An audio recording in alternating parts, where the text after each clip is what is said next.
special. I know that a lot of us see deer on a daily basis, but these deer actually originate in the country of China, in the desert parts.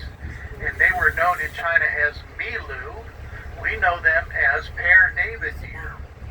Now, back at the turn of the 1900s, the Emperor of China was trying to introduce his people to new cultural and political and religious ideas. He was bringing in different people from around the world to do that.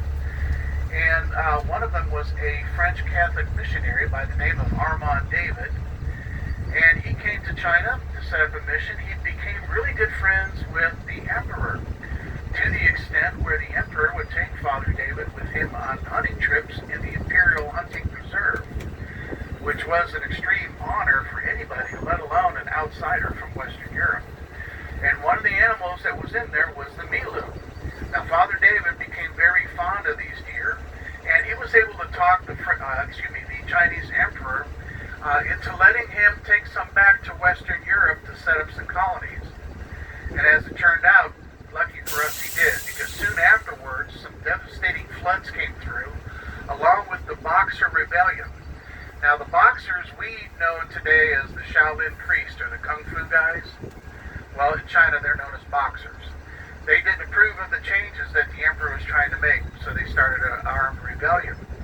Now, in order to put it down, the Emperor brought in outside armies and mercenaries, and of course those people brought their appetites with them.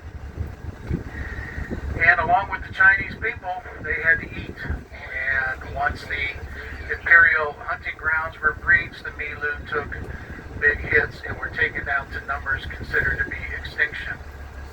Now, these are all females that you see, with the exception of the big male that you see with his head towards the ground. Off to the far right, the three that you see laying together, those are fawns from this spring. Now, you'll notice the big buck, he's a little darker in color, and he's also looking like he's got some junk up in his antlers and a lot of blood and stuff. And that's part of the mating ritual that we'll talk a little bit about later. Now, they have broken up into their mating herds, so we should see small groups of Père David deer all around this area in different places. Now, we will see some Père David deer bucks that are off by themselves or by twos in certain areas.